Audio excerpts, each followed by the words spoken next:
Hello, bachcho. Let's read this question. The question says phasmids are multicellular glands located on lateral sides of the posterior end of the worms, unicellular gland located on the medial sides of anterior.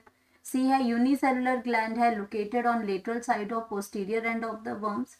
D है multicellular glands है located on medial side of interior end of the worms. तो यहाँ पे हमें बात कर रहे हैं हम phasmid की. तो सबसे पहले बात करेंगे की कॉन्सेप्ट की कॉन्सेप्ट की और यहाँ बात हो रही है phasmid की. phasmid, अब ये जो phasmid जो है ये आपका क्या है, phasmid की अगर हम बात करते हैं तो phasmids आर phasmid जो है हमारा, तो phasmids are pit like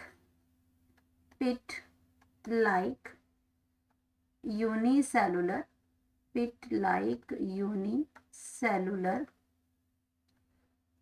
gland.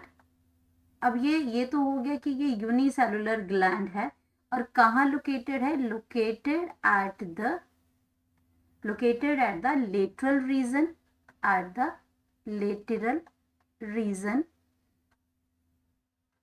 Lateral region में भी कहाँ पे, ऑफ द टेल यानी कि पोस्टीरियर साइड की हम यहाँ पे बात कर रहे हैं. Tail of certain species of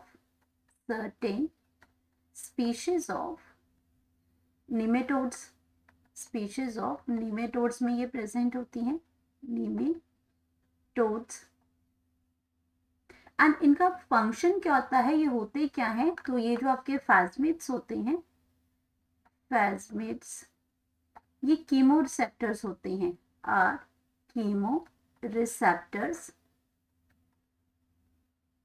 chemoreceptors होते हैं ये.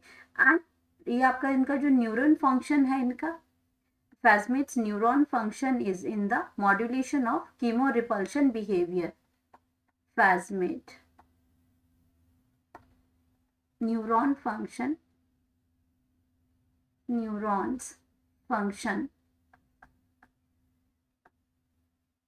तो इनका काम जो है in the modulation of chemo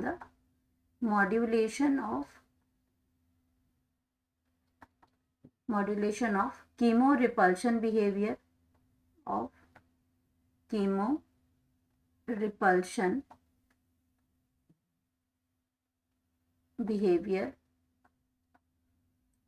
तो अब हमें इसकी लोकेशन भी पता चल गई और ये भी समझ में आ गया कि ये जो आपके जो इसमें ये आपके कहाँ पे प्रेजेंट होते हैं. तो यहाँ पे बात करते हैं अब अपने ऑप्शंस की. तो पहला है मल्टी सेलुलर ग्लैंड, तो ये गलत है. क्यों? क्योंकि ये क्या है, यूनिसेलुलर ग्लैंड है. यहाँ पे यूनिसेलुलर ग्लैंड है, लेकिन यहाँ पे यूनिसेलुलर तो लिखा है, लेकिन इसका जो साइड है ये मीडियल साइड पे नहीं, लेटरल साइड पे प्रेजेंट होता है. ये भी गलत है. यूनिसेलुलर ग्लैंड है located on lateral sides of the posterior and, क्योंकि यहाँ पे हमने लिखा है टेल, तो टेल आपका posterior end of the worm है, तो ये बिल्कुल सही है. मल्टी सेलुलर फिर से गलत हो गया. तो राइट ऑप्शन जो है हमारा phasmid जो है, इसके अंदर हमारी क्या है, unicellular gland located on the lateral side of posterior end of the worms. Correct option